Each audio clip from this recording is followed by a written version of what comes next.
Party in support of this bill. I call Gareth Hughes. Thank you, Mr Chair. Kia ora, ngā mihi nui kia koutou kia ora. It's a great privilege and a pleasure to rise to speak in support of this bill in the committee stages. This is a bill the Green Party has supported through every stage. It's great to see more marine reserves being created around our waters. We want to congratulate the government, acknowledge the work done by the former Labour government that kicked this ball off back in 2006-2008. Marine reserves shouldn't be a partisan political issue. This should be something which unites the parties, that unites the people, because all New Zealanders, as we've heard in this debate, have an affinity for our oceans. We love it. We want to protect it. Obviously, there's always going to be a debate about where and how much and what level of protection, but it's something which unites us, and all of us have our experiences of learning to swim in the sea, or summers at the beach, or fishing, or putting out the cray pots with your dad, as I vividly remember at Puawa Beach on the east coast. So it's important to remember this, because New Zealand is an oceanic country, the fourth largest EEZ in the world. We may be big on the world stage in some aspects, and small on others, but when it comes to the oceans, we are a global superpower. And it's great to see the work we've done in the past, from protecting Antarctica to advocating for the Ross Sea, to protecting sharks, which we've seen recently in New Zealand. It's great to see New Zealand embrace this. But we need to embrace our oceanic destiny even further. This could be the basis of our prosperity going forward, from more marine protection through to sustainable fishing and export products, through to even being a pioneer when it comes to wave and tidal energy, which we could be trialling and selling our expertise and services around the world. So we welcome this bill, we support it, we believe protecting our waters is our future. We're quite happy to support it, but obviously if you read the bill, it's pretty small. A big chunk of the bill is actually taken up the Green Party Minority Report. Because while we support protecting and having marine reserve protection around these three subantarctic islands, we would protect all of them. These are World Heritage listed areas. We think they should be all protected. We don't think anyone around the world is going to be buying the potential crab from a World Heritage listed area that isn't protected from a marine reserve. We know we're making, I guess you'd say, some small progress when it comes to the 10% target, originally signed up by the Labour government in 2000, subsequently signed up by Minister Amy Adams. We've still got this target, 10% of our marine waters protected in marine reserves. At the moment, this legislation takes us from 0.31 to 0.41%. This bill, the 430,000 hectares contained in this reserve, only takes us to less than half of 1%. The Green Party would go much, much further than this. We would do things like protect the Kermadex, which overnight would take us to 15%. We would modernise our marine reserves legislation, because while we'll be voting in support of this bill, it is deeply ironic that in 2014, New Zealand needs legislation to create marine reserves. I find it frankly ridiculous that New Zealand needs legislation to make marine reserves. We were pioneers once upon a time in 1971 with the Marine Reserves Act, and however, subsequent delay by successive governments means we still have this antiquated legislation with out-of-date purposes, out-of-date processes, as we heard from the Honourable Ruth Dyson. An antiquated process which has not served New Zealand well. It has not served our sustainable fisheries brand, and it hasn't served us well in terms of marine protection. So while we support this bill, we are opposed to the principle that we need legislation. We should have modern, progressive legislation that brings our communities together, gives stakeholders a genuine say, gives a genuine voice to iwi, but actually protects our waters. Because what the science informs us is we need 30 to 40% of our waters protected in marine reserves for the health and viability of those ecosystems. So, Mr Speaker, being the committee stage, it's a chance to go clause by clause through it. I'm only going to take one or two calls, because a lot's been said in the previous stages.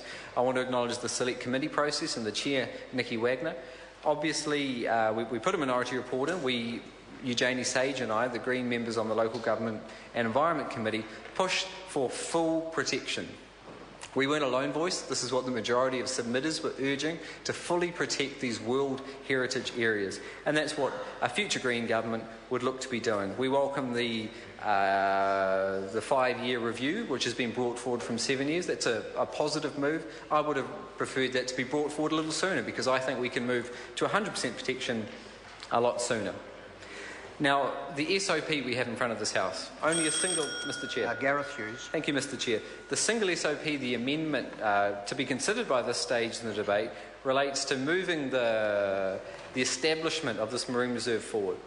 Now, while we welcome and will be voting for protecting these 3 subantarctic islands forward in time, we have to acknowledge the rationale. And this is what I want to communicate to the people of New Zealand. The government's doing this to try and look good on the environment.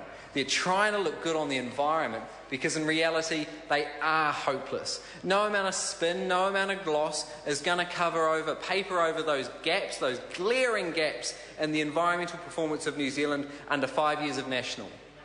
They've managed to take us to less than half of 1% marine reserves. They're quite happy to see oil wells in the middle of marine mammal sanctuaries. They're quite happy to see benthic mining in the benthic protected areas. They're quite happy to see sanctuaries for Maoris which don't provide sanctuary, benthic protected areas that don't provide protection.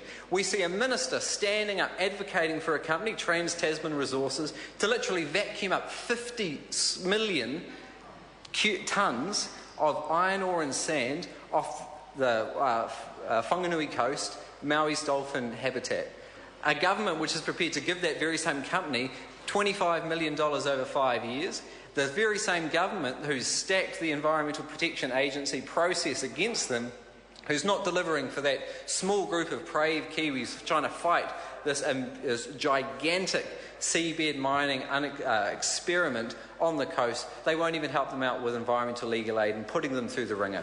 We see it in the Chatham Rise, another area under threat from New Zealand, where this government's advocating, putting the pom-poms on and cheerleading for Chatham rock phosphate to mine, literally to vacuum up the first 5 metres of the seabed. It's quite an interesting situation when it's the Green Party and the fishing industry opposing that particular proposal. We've heard a lot about the Maoris dolphin, the 55 left. What the Green Party would do is stop killing them in the nets. It's as simple as that, because what the government's own data shows is 95% of the mortality is human-induced, unsustainable fishing methods. We would stop the lethal fishing nets. We would protect us from the seabed mining.